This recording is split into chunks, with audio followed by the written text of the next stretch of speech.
Let me ask you one question, listeners. Have you ever paused in the middle of your day and really noticed how your mind races? How happiness or unhappiness seems to hit you like waves and then vanish almost immediately? And what if I told you that these feelings, powerful as they aren't happening now, but they are echoes, memories, reflections, or copies of what has passed? Now, today we are going to understand a very fascinating intersection here through someone's journey. Self mental health care and stress relief practices, which are inspired by Lord Buddha, yet backed by modern science. My guest, Saw Myint, has spent decades learning and living this philosophy, and she now generously is ready to share it with anyone who's willing to look at life as it really is. So, um, we are going to talk about from a more of a practical approach perspective, listeners, because this isn't about a religion. It is to understand the mind and navigating life's inevitable sufferings. Yes, life can be predictable. It has its own good and bad, ups and downs, highs and lows. So whether you struggle with work stress, anxiety, or you just want more clarity in your daily life, I hope that this conversation will provide you the insights that could quietly, profoundly shift how you experience each and every moment. So as always, welcome to the show, and it's really, really an honor to have you here with us. Oh, thank you, Sana. You explained it very well. Mhm. Yeah, thank you. Have a good evening. It's evening here in Sydney, Australia, 8 p.m. here. Yeah, how's everybody here? Yeah. Super, super. And I think um that is something I always appreciate about technology. That though we are miles and miles away, but I think at least through technology we are able to hear our voices or see each other. So yeah, thank you so much, sir, for that really, really warm welcome. Yeah, it's like, very close, yet we very far apart, right? Yes, yeah, amazing. Yes. Okay. So to begin with, you started really early, very young, so like you started helping people at 20. I mean, 20 is an age, if I go back, I recollect, I didn't have any clue what I had to do. So, I mean, from that perspective, I really, really, it's really inspiring to see that you started just at 20 to help people before even fully understanding Buddhism or even formal training. So, what was that fire, that motivation that drew you to supporting others at such a young age? Well, because I needed help much younger. Like I was under 10, I remember, Um, I never been poor. I have my family, my mom and dad, they never divorced, but they always fighting. And like, government give my dad a huge house while he hold a position in a government department. And a lot of my mom's relative, like 10 of them, come and live with us. And there was a lady, my mom's sister, younger sister. She treated me like a little helper, little servant, and nobody knew because I'm a child. I don't know how to speak up. I don't know how to get help. I know I needed help. People see like I'm just following her, but I don't want to. I want to be a kid. I want to play. It's my home, yet I got nowhere to live. So that's why people say, I don't know, at least in, sorry, um, Western world, um, Yes.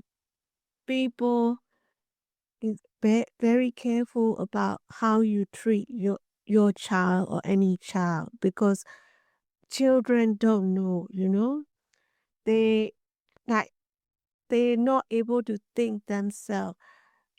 They had to put up with however life kind of life you put them through.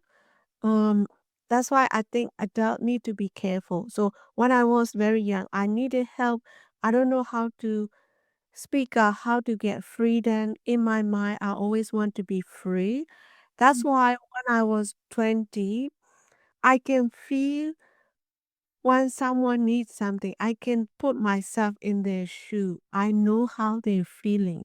That's why I try to help even stranger. Like some people help, but only to people they know.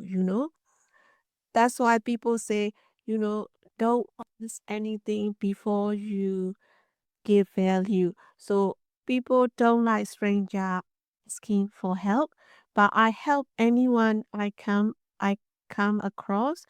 I was young, maybe not with money, even like some with money, some with time, my skill, everything. I was just there for them because I can feel what they need because I needed it when I was much younger and no one there.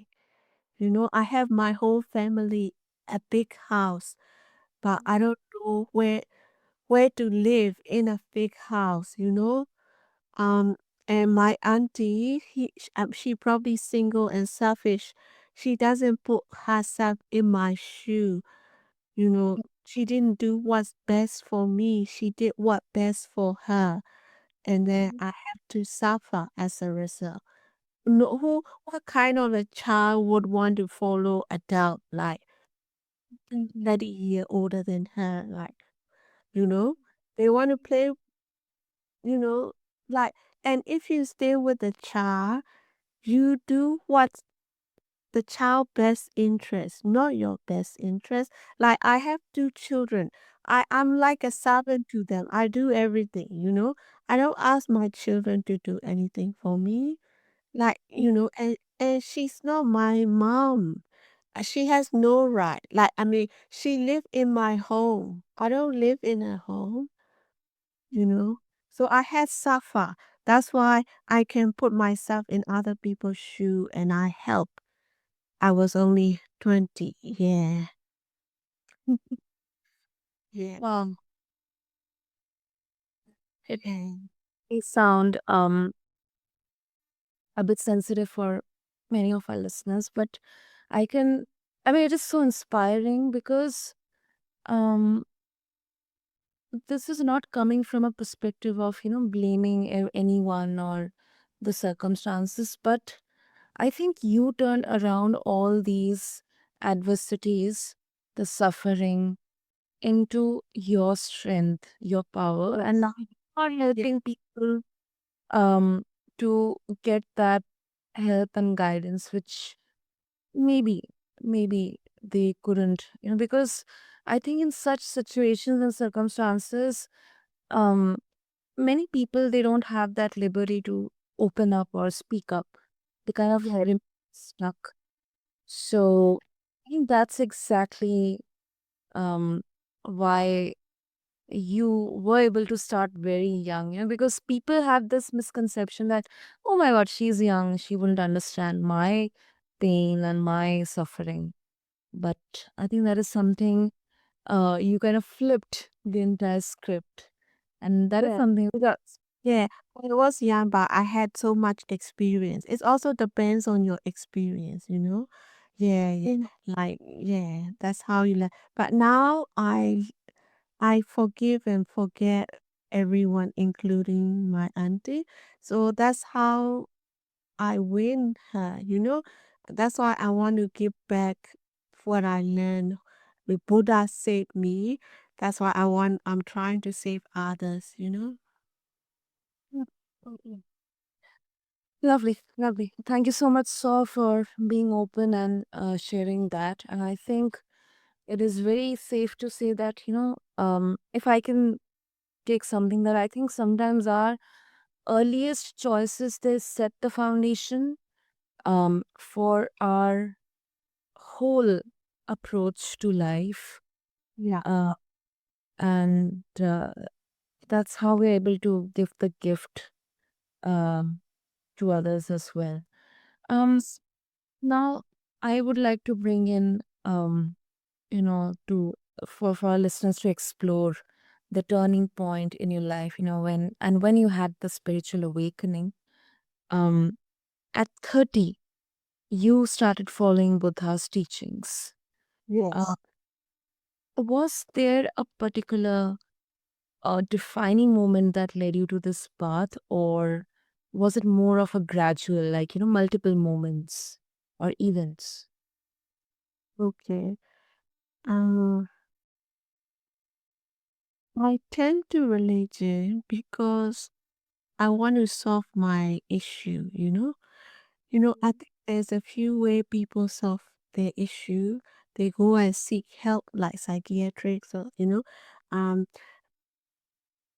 or other healing method, or they do drugs, or they kill themselves, or they become alcoholic, or they become workaholic, they divorce.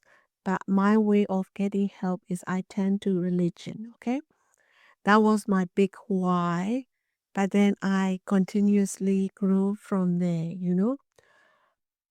And since then, I find peace with me, also peace with my parents. But then my auntie, I only find lately peace with her. Um, I've been supporting her with my money for many years. Since also I was 30 or something, or even younger. But I don't want her to sponsor her to Australia. I'm not able to live with her again. You know what I mean? But I support her with money every month. But now I think I can. Now that I've learned teaching enough, I can forgive and forget. And if I were to sponsor her now, I could. But I think she's now too old, 80 years old. But anyway, that's how I just want to let you know how I come through. I slowly learned since I was 30, but big scar in your heart. I'm also not a saint. It take a while to forgive and forget everything that happened to you, especially it was when you were a child. So that was a big why I turned to religion, but I gradually learned that, you know, meditation is famous among successful people. I think a lot of successful people, regardless of their religion, they meditate to help them with focus, etc. But I don't meditate. Like I'm kind of stubborn. I'm the kind of person um I need to find a reason. I just don't trust whatever you say. I also used to be auditor. Okay, I'm a CPA. I used to be auditor. Like I don't want to just sit down and watch my breathing, even though I'm a asthmatic. I have asthma. But so I learned by listening and watching the monks lecture. I find a reason. I learned from the lecture. Yes. So the Buddha lecture passed down through the monk. So I learned from listening to them, watching them, rather than meditation, etc. So now I learn enough that I basically want to know why you should meditate. Now I learn enough. I think I'm not a snake yet, but then now I know that, you know, you could meditate to focus, but what you learn stick with you and you can practice it while you living your life, whether you're sleeping, eating, enjoying your day, working, whatever you're doing. It stay with you, your belief and your knowledge, your wisdom. You don't have to sit down, meditate to uh, practice. So that's what I want to pass. So I put it in a way this to solve other people mental health issue rather than passing down religion. So I'm just mentioning Buddha because he taught me, okay? But I want to teach other as a mental healthcare practices. So I wanted to be able to relate to anybody of any background, any religion. I want to make it universal because I know I can't help everybody. You got to be open minded and you got to be realistic. But then if I put it in a way to help human problem, even government and um, doctor and medical professional thinking hard to fix, then it become universal and I believe I could help a lot of people. So I put it this way. Yeah. It's beautifully put, sir. Beautifully put. Thank you. That I think right now, I think we all need is forgiveness. Why am I saying this? Because um, right now we kind of, sometimes we really get triggered by very small things. Um, Yeah. could be somebody commenting on us, or it could be someone honking at us. It could be a small, joke, or it could be just a small argument, or an indifference in the opinion, like a difference of opinion, um, or difference in ways of thinking or practicing anything, and Yeah. kind of, have this feeling of anger, and sometimes completely ignoring and cutting ourselves off because of that particular small issue. I'm not just um, like, saying this from a point of discerning, but Yeah. looking at the current circumstances and situation. So I think forgiving, it may sound very kind of, sign of weakness. But I think this is something my father has been telling me, that the most powerful people who are very strong from the inside out, they forgive you very quickly. Yes. Yeah. However, I think, there are people who will take advantage of that forgiveness very easily. That Yes. this person is forgiving me, that means I can do harm to them. I can do anything to them every time. This person has a so I can, play with them anytime. Um, so what's your opinion on that? Till what time or what point forgiveness is required or needed? I mean, this question is very vague, but I would love to know your thoughts on this. So, Yes. Yes. Yeah. I can understand what you're saying because I think I am a kind, friendly person. So a lot of people take advantage of me. But now I think I'm getting old. I know that I don't live forever. So if you mm, don't live forever, your time precious. So now lately I don't mind saying no if I think time waster with my work. Um yeah, so you know, but with my work, I'm aggressive, I am smart, I'm a business person, right? But with friends, I'm usually for compromising, like mm, uh, like I just follow their way. So um but it's okay with friends. I like friends, so I appreciate their friendship. So I don't mind it. But yeah, I guess I'm scared of especially what especially scared of is if you are naive, forgetful, you could get scammed, etc. as well. mm, You trust people. I trust people. I had scammed, etc. Mm, but I don't know. That's part of life. I'm okay. I feel okay. But I have a very,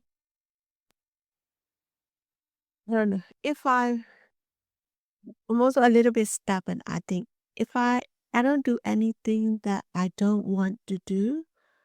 So whatever I had to do because I want to do that, I'm okay. And my children, they nice to me or rude to me, I put up with them, but I'm okay because I love them.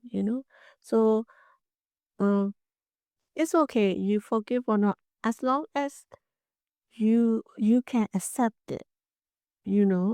But don't do the thing that you can't accept. Everyone has a limit, right? So yeah, that we have a different level of acceptance. So if you can accept whatever happened to you is okay. If you can't accept, then you could go crazy. You just, yeah, at the end of the day, don't do anything that hurt yourself physically or mentally. If it doesn't hurt you, it's still okay, right? Mm, mm. That is logical and it's natural, and that's what makes us humans. Yeah. And one thing that I also very much connect with you on is, especially when it comes to our loved ones or family or relatives. Um, it's very complicated. Yeah. I also believe that um, no strings attached. Um, Forgiveness is fine because I don't want to keep myself hung on to that, feeling of resentment or anger that they have done this to me, they have never showed any love to me, or, because I think that will kind of keep me stuck in a cage. Oh, Uh, yes, yes, yes. and I think that really it's just a kind of message to all of us that, it's natural to have feelings of anger, Yes. resentment. However, they should not be driving your actions or your words or your thoughts or decisions. Right, yeah. As long as you don't go crazy, it's still okay. It's just life. You're not gonna have perfect day every day, but so, yeah. So that's what I'm trying to teach people, so you don't go crazy. Whatever happened to you, you know. Because life is life. Life is not perfect. Even if you are the prettiest lady, if you have all the money, if you have everybody love you, you're gonna get old, you're gonna get sick, you're gonna die. Nothing lasts.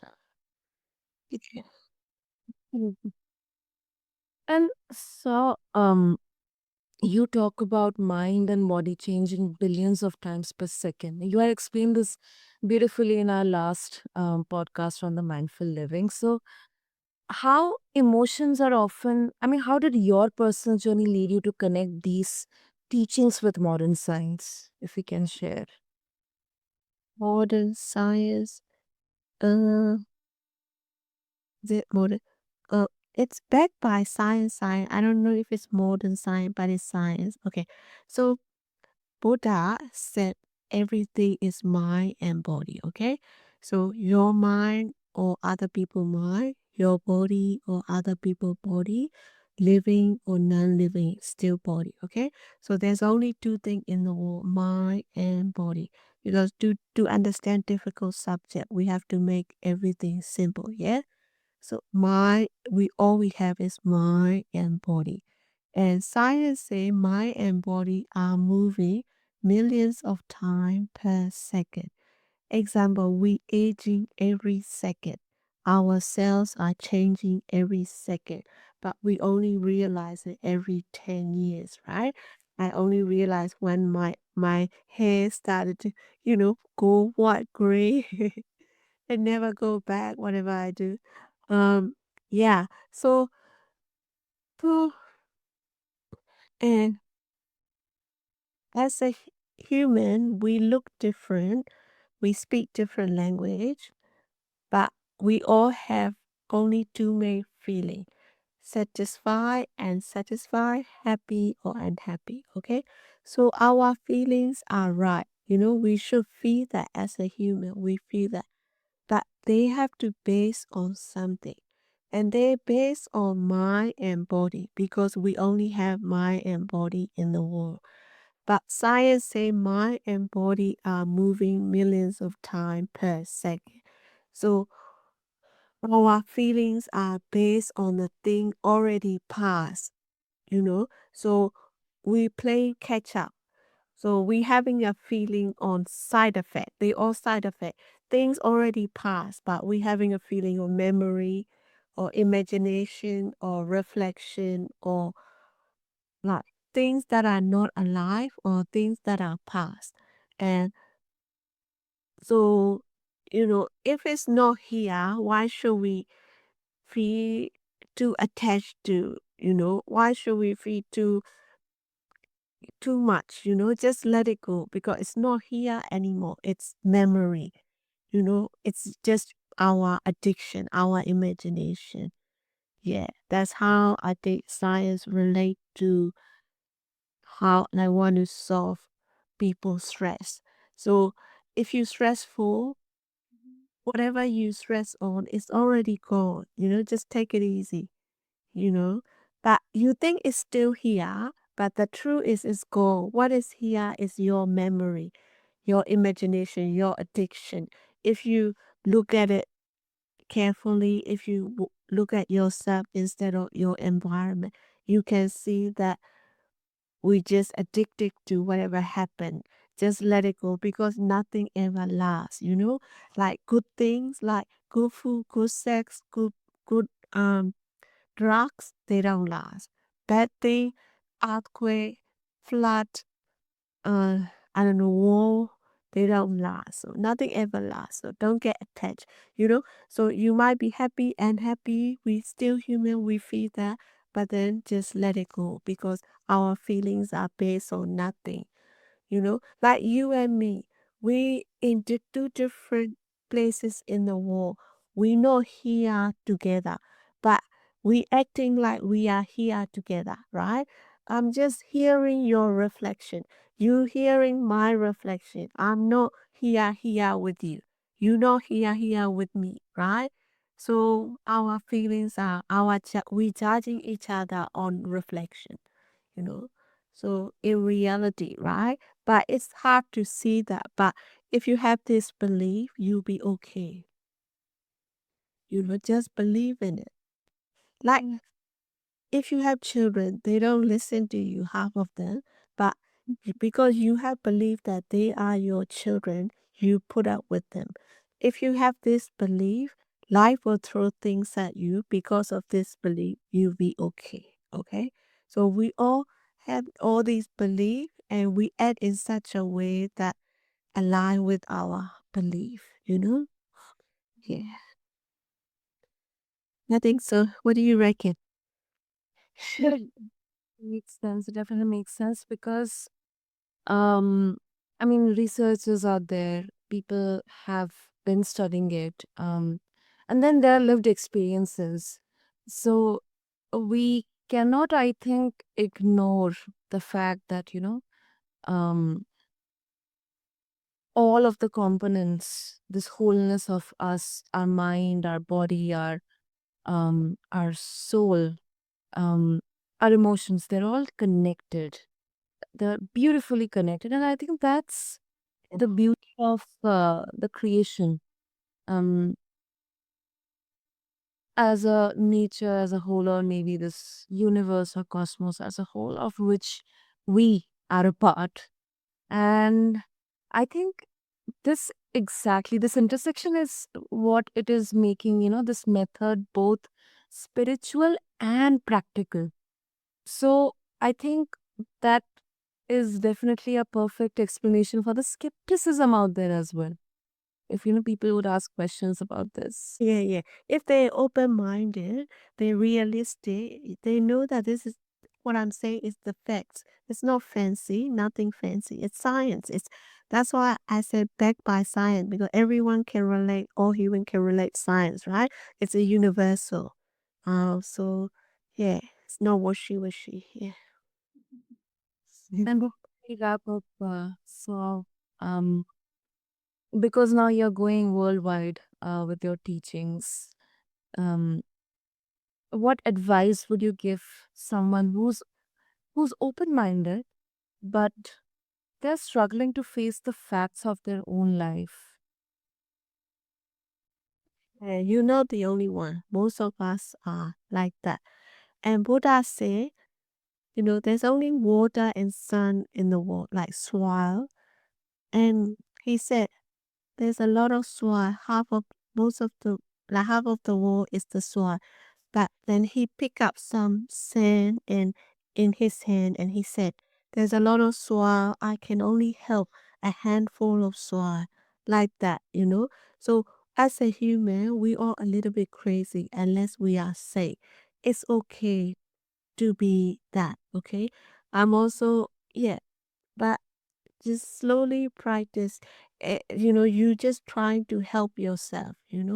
So with practice, if you open minded, you get it. And you don't have to sit down like a meditation. Yeah, you just practice while you're living. When the good thing come, feel it, but then let it go. Bad thing come, feel it and let it go. Just don't drag on to it. Then you'll be okay. Yet,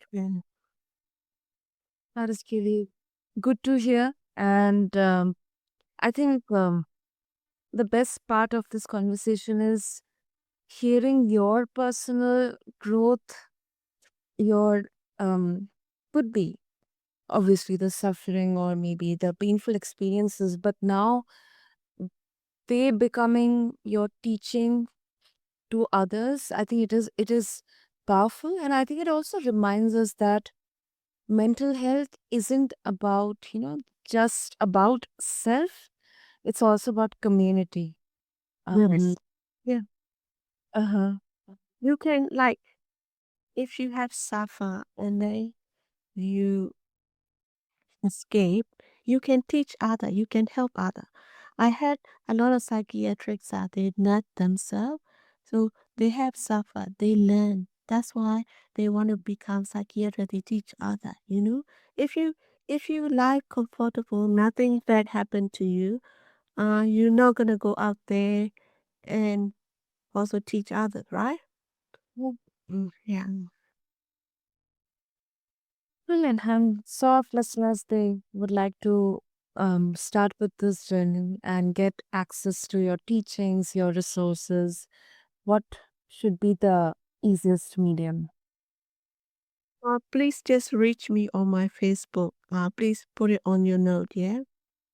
Well, I'll do that for all of our listeners. So just refer to the show notes along with this episode, listeners, on your favorite podcast platform. And I think if I can um, say something from my end is I think Saw's journey from her early experiences helping others to a very profound personal awakening. I think it is an example of how mental health is both a personal journey and then a shared responsibility as well. And understanding, acknowledging our feelings, they often they are often echoes of memory. They they give us a chance to step back, breathe, and also respond with awareness in our lives. So listeners, thank you for tuning into this episode of The Mindful Journey. And so, thank you so much for sharing your journey with us and being really, really open and candid. Thank you so much for the good work you're doing. Thank you, Sana. Yeah, thanks for accepting me on this podcast. Yeah, and you're very professional and kind, and yeah, you ask very making sense question. Thank you very much, Sana. And thanks to all the listener, okay? Yeah, I hope you get something out of this, okay? Thank you very much. And I have a registered Australian charity that I own, and I'm doing this as part of the charity. This is not my business. It's for charitable purpose. Yeah. Okay. Great. Okay. So, listeners, thank you once again. And I hope that this inspire each of us to look within, face uncomfortable truths maybe, and embrace our own path to peace. Thank you. Thank you. Thank you.